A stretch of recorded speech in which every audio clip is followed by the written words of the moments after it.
안녕하십니까. 캐나다 런던 성 김대건 안드레아 성당 무염시대 꾸리아입니다.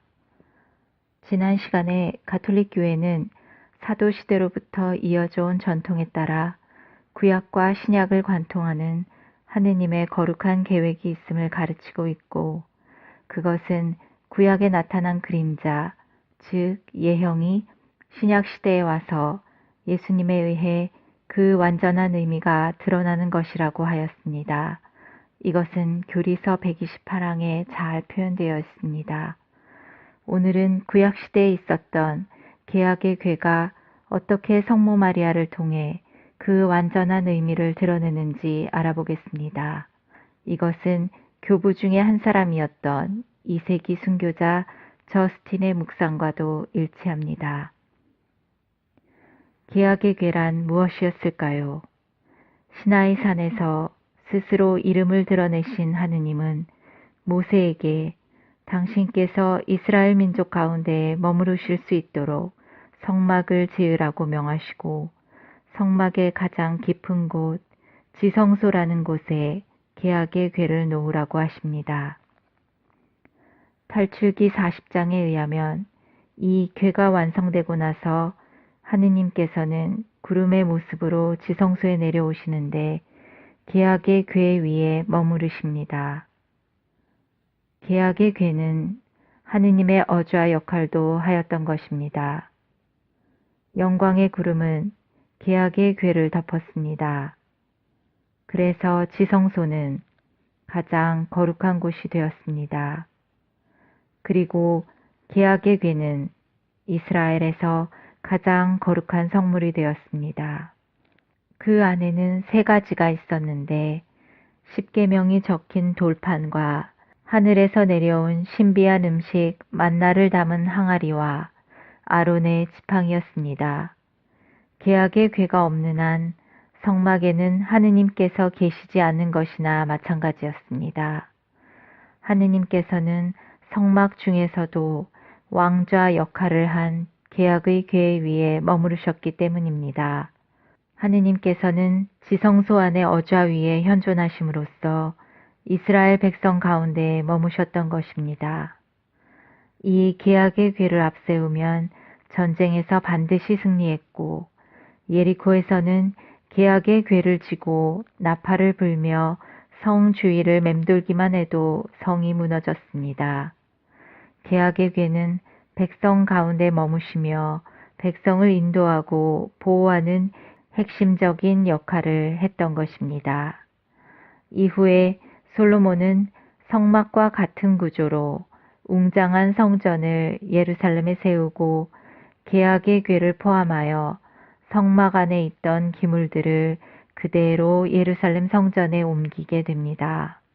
그런데 바빌론의 네부카드네자르 왕은 587년에 예루살렘 성전을 철저히 파괴하고 유대 민족을 바빌론으로 유배시킵니다.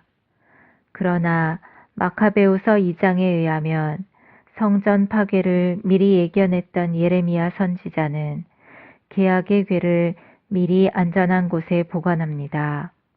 그곳은 느보산 어느 동굴이었는데 입구를 막아서 아무도 다시 찾을 수 없게 했습니다. 다만 예레미야는 그 궤가 다시 나타날 때를 다음과 같이 예언하였습니다. 그 장소는 하느님께서 백성을 다시 한데 모으시어 자비를 보이실 때에 주님의 영광의 구름과 함께 나타날 것이다. 그 후 약 70년 후에 바빌론 귀양살이에서 돌아온 유대민족은 작게나마 성전을 다시 예루살렘에 복원하기는 했으나 그 성전의 지성소에는 예수님께서 등장하실 때까지 비어 있었습니다. 그래서 유대인들은 주님께서 자비를 보이시어 백성을 한데 모으고 메시아와 함께 영광의 구름이 나타나기를 고대하고 있었습니다. 드디어 예수님께서 역사에 등장하십니다. 마침내 개약의 궤가 품고 있던 3가지는 예수님에 의해 그 의미가 드러납니다.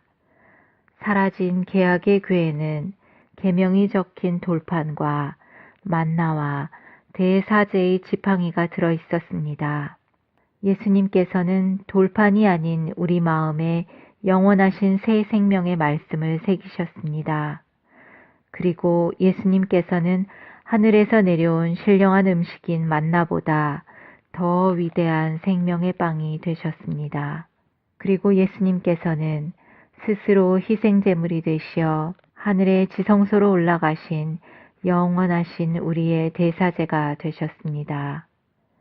계약의 궤는 예수님을 상징하는 이 세 가지를 품고 있었습니다. 그리고 성모 마리아는 태중에 예수님을 품고 계셨습니다. 가브리엘 천사가 마리아께 예수님의 수태를 알릴 때 마리아께서는 어떻게 그런 일이 있을 수 있겠냐고 물었습니다. 가브리엘 천사는 성령께서 마리아께 내려오시고 지극히 높으신 분의 힘이 마리아를 덮을 것이라고 답합니다. 덮을 것이다 라고 말할 때 영어로 overshadow 라는 이 표현은 히브리어로 아주 독특한 표현으로서 구약에서는 모세가 성막을 완성했을 때 영광의 구름이 내려와 계약의 궤를 덮었다 라고 하는 것과 같은 표현입니다. 그리고 구약에서 영광의 구름은 항상 성령을 상징합니다. 영광의 구름, 즉 성령이 내려와 계약의 궤를 덮음으로써 하느님께서 이스라엘 민족과 함께 계셨듯이 드디어 성령께서 마리아를 덮음으로써 하느님께서 임마누엘, 우리와 함께 계시게 됩니다. 잃어버렸던 계약의 궤가 예수님을 품고서 다시 나타난 것입니다. 성모 마리아께서 다시 나타난 계약의 궤라는 것은 성모님께서 친척 엘리사벳을 찾아보시는 장면을 보더라도 알 수 있습니다. 이 장면은 사무엘 2권 6장의 표현과 너무나도 닮아 있습니다. 다윗은 예루살렘을 처음으로 정복하고 나서 그곳을 왕국의 수도로 삼게 됩니다. 그리고 계약의 궤를 예루살렘에 모시려는 계획을 세웁니다. 드디어 계약의 궤는 소가 끄는 수레에 실려 이동하게 되는데 도중에 수레가 흔들려서 옆에 있던 우짜라는 사람이 궤를 붙들었습니다. 우짜는 주님의 거룩한 궤를 만질 수 없는 일반 백성이었습니다. 우짜는 그 자리에서 죽고 다윗은 이래서야 어떻게 주님의 궤를 옮겨갈 수 있겠는가 하며 일단 근처 오베드 에돔의 집에 보관하게 합니다. 계약의 궤는 이 집에서 석 달을 머물렀고 그동안 주님께서는 그 집안에 복을 내리셨습니다. 이 소식을 들은 다윗은 이제 때가 무르익었다고 생각하고 궤를 다시 예루살렘에 있는 자신의 성으로 옮깁니다.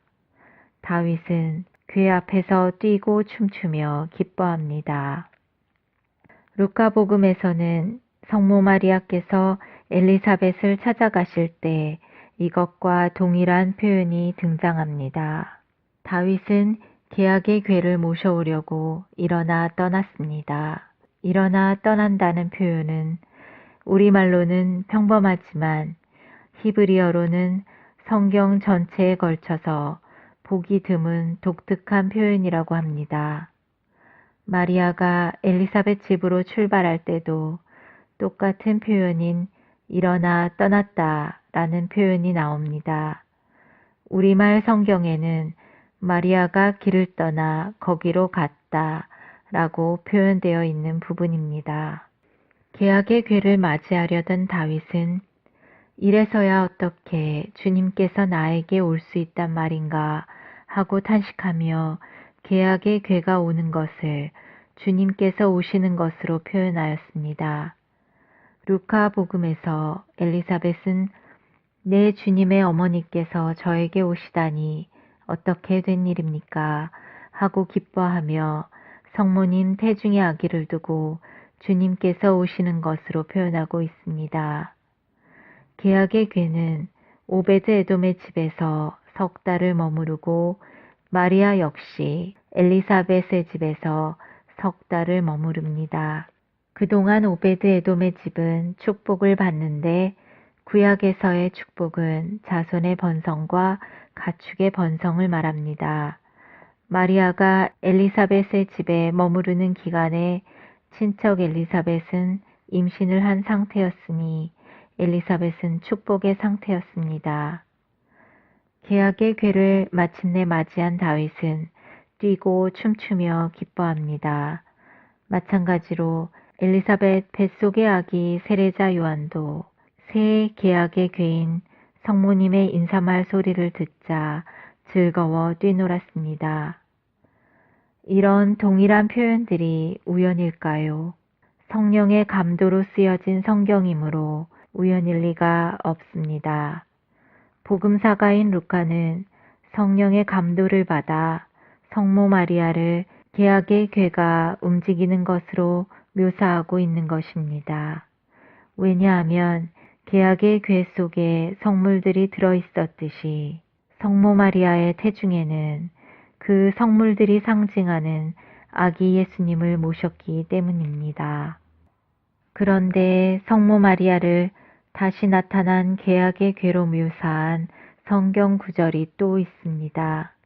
바로 요한묵시록 11장 마지막 절입니다. 요한은 하늘에 있는 하느님의 성전이 열리고 성전 안에 있는 하느님의 계약의 괴가 나타나는 것을 봅니다. 그리고 다음 장에 바로 이어서 하늘에 큰 표징, 즉 태양을 입고 발밑에 달을 두고 머리에 12개 별로 된 관을 쓴 여인이 나타난 것을 보게 됩니다. 원래 성경은 장, 절이 없는 두루마리였고 장과 절의 구분은 중세시대의 편의를 위해 임의로 붙여졌습니다. 그래서 계약의 괴가 나타나고 이어서 바로 천상의 여인이 나타났다는 것은 다시 말하면 요한은 계약의 괴를 보았다, 천상의 여인을 보았다 라고 이어서 말한 것입니다. 그 다음에는 계약의 괴에 대한 언급이 전혀 없고 계속 그 여인에 대한 묘사만 있습니다. 이것은 바로 그 계약의 괴가 그 천상의 여인이라는 것을 의미하고자 한 것입니다. 이 천상의 여인은 메시아를 낳는 여인이며 바로 성모 마리아입니다.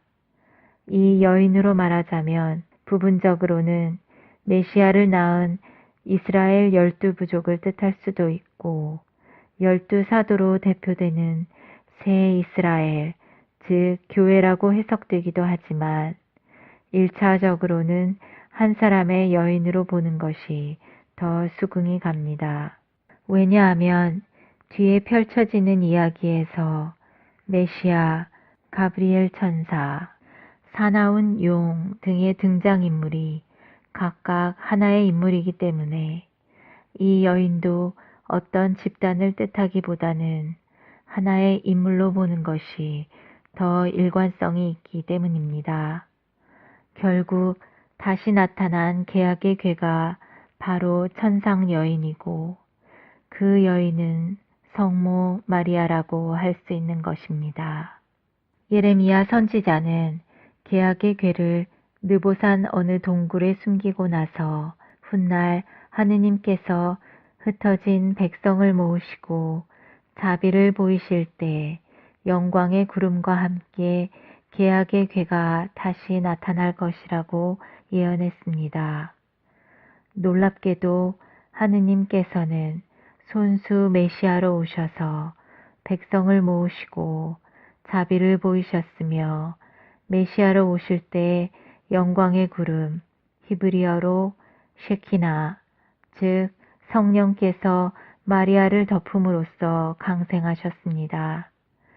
구약에서는 성령께서 지성소에 안치된 계약의 괴를 덮었고 신약에서는 성령께서 예수님을 수태하신 성모 마리아를 덮은 것입니다. 예레미야는 주님께서 자비를 보이실 때 계약의 궤가 나타나리라고 예언했고, 성모 마리아께서는 마니피캇을 통해 주님께서 자비를 보이셨음을 노래하고 있습니다. 계약의 궤는 계명과 만나와 지팡이를 품었으며 하느님의 거룩한 어좌였습니다. 보통 사람은 만지기만 해도 바로 죽어버리는 신성한 궤였습니다.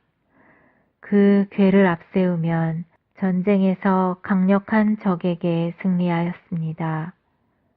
이스라엘 민족은 그 궤를 잃어버렸으나 때가 되어 하느님께서 자비를 보이시고자 영광의 구름인 셰키나가 나타나 새로운 계약의 궤인 성모 마리아를 덮었습니다.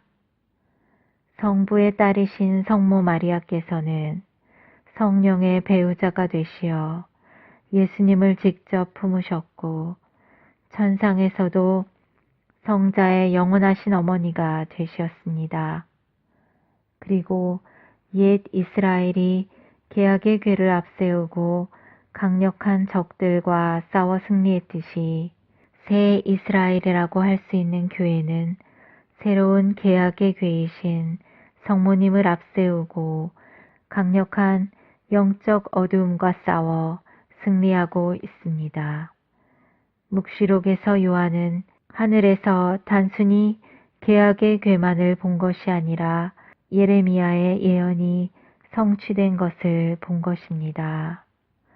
영광이 성부와 성자와 성령께 처음과 같이 이제와 항상 영원히 아멘.